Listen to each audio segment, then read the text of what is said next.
All right, so kia ora to our early literacy clinic, and our topic today is early words. We talk about teaching and troubleshooting the early words program.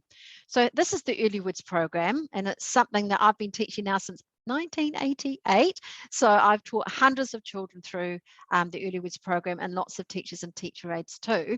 And for many years, I had a job where I was in charge of early words for 60 schools. So I had a lot of opportunities to work with the people delivering the program and looking at how to troubleshoot it and make it as strong as possible. So some of the learnings I made from that time is what is influencing my talk now.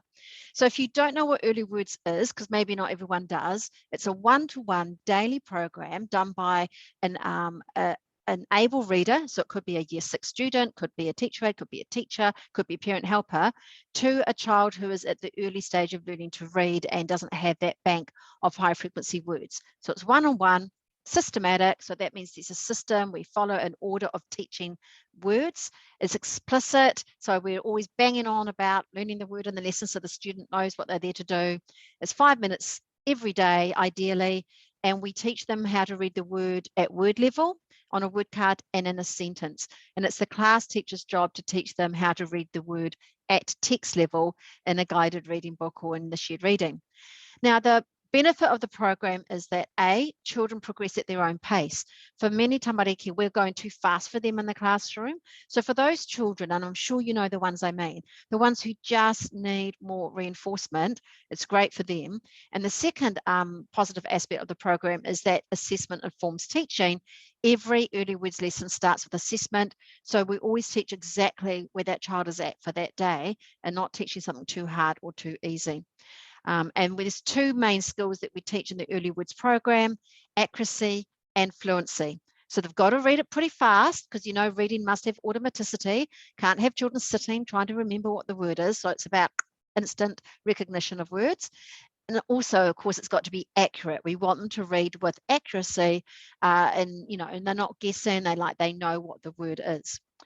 Right, so here are my troubleshooting tips to help you get the best out of your early words program. So the first question I would ask is, who is responsible for overseeing early words in your school? You want to get it set up right in your school. And I have noticed in the schools that had the best outcomes of the early for the early words program, the ones that really thought it was worth doing, and they were very strong that it had a positive outcome, were schools where it was set up where somebody oversaw the program. So it could be a SENCO, it could be the junior team leader, it could be an AP, whoever it is, somebody knows exactly who the children are who are on it and who are the people delivering the program in your school. And one thing that I would highly recommend about that person is that they have taught it themselves. Very hard to help others teach a program if you haven't got experience. And I would also say that that person should have at least 2 students that they were teaching when they taught it. Because if you just have 1 student, you don't know what is you and what is the program. But when you have 2 students and you have any issues, it's pretty clear if it's the program or if it's the student. So you should have had at least 2 students through the program if you're teaching it. Same with class teachers. If it's your teacher aide running early words, I would highly recommend that you yourself have 2 students on it, and you should have the lowest 2 students, your teacher aide, we have the next ones and parent helps, year 6s, so on, because then you really get it, and you will be able to then, once you understand the program and how it works, you will make sure that the other tamariki on early words in your class that you're not personally teaching, you'll know how to get them to transfer much better because you got that understanding of the program yourself.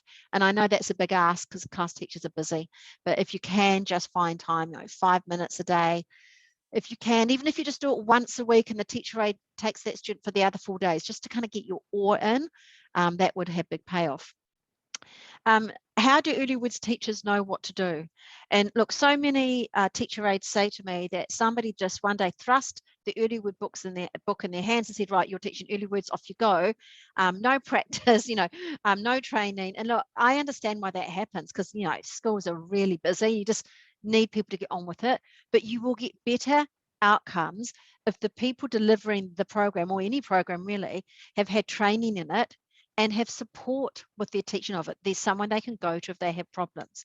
So I would highly recommend that they go on a course ideally with me, but maybe not, because I know around Aotearoa, we've got RTLBs running early words trainings for their area. I think that's terrific. So if it's not with me, it's with somebody, that somebody is teaching them how to do it, that they've had time to read the early words book. You know, the front bit of the book is all about this is how you do it. They've had time to watch the videos, and that someone has come to watch them teach, so that they've got that reinforcement of knowing that they're doing it right. Or the person might watch them teach and go, oh, hey, did you know you hadn't done da da da? And that way they can get it better, because you will get okay outcomes if you mess up the steps, but you do get the best outcomes if you stick to the steps. So how do you know that the people delivering it in your school are sticking to the steps? And they want to know that they are as well. So I would say do observations, you know, just once a term, just to have that, you know, confirmation and reinforcement that everything's going how you want it. You want to get the best out of it, and that's what you do to get the best out of your programs. Who is checking that the lessons are being carried out properly? So here, that just follows on what I've said. It gives also the person delivering early words, it gives them an opportunity to raise any concerns. They can do that at that time. And it really gives confidence to the school that they're getting bang for their buck. It's expensive to work one-on-one, you know, and that's something you want to know, that you're going to get the best outcome. So it's like what you put in at the start will give you that better outcome at the end.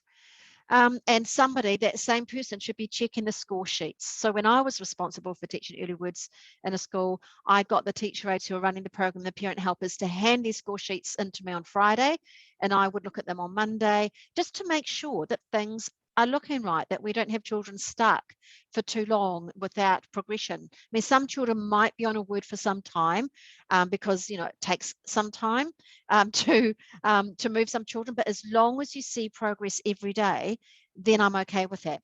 Is when I see children stuck on a word and there's no progress. That is not what I'm okay with. The other thing I'm not okay with is when I look at the score sheet and I can see that the child has just been moved on far too quickly. Everything's going to fall down then, because you've got to have that word embedded, totally embedded. And as you know, I like the children to be able to read that in their probe, which looks like this. If you've not seen a probe, they've got to be able to read that in 30 seconds with 2 or fewer errors. If you haven't got that and you're moving them on because you're sick of the word yourself, or you didn't realize, sometimes people don't realize they should have waited for that, it's all going to fall apart. So that's why I'm going to really recommend having someone in your school who's responsible, who's looking out for those things. And if you don't have anyone, then I would say class teachers, can you do that? If you're the class teacher of a student, a tama who's going into early words, can you be that person for the person who's teaching early words if it is not you? And then the last thing I just want to talk about is just who's going to run the program, and to remind you, anyone can run the program. I have trained so many year 6s and 7 and 8s to run early words. And, you know, when I was a busy new entrant teacher, yes, I did take 1 or 2 students for early words myself, but I couldn't do like all of them. And I had lots of children with great need in that particular school. I had some year 6s come in at lunch and to deliver it. So I trained them up. I had all the resources. Obviously, I don't give them the children that have problems. I'll take those. But the children who just need a boost, you know, 10 or 5 for those kōrero for doing that.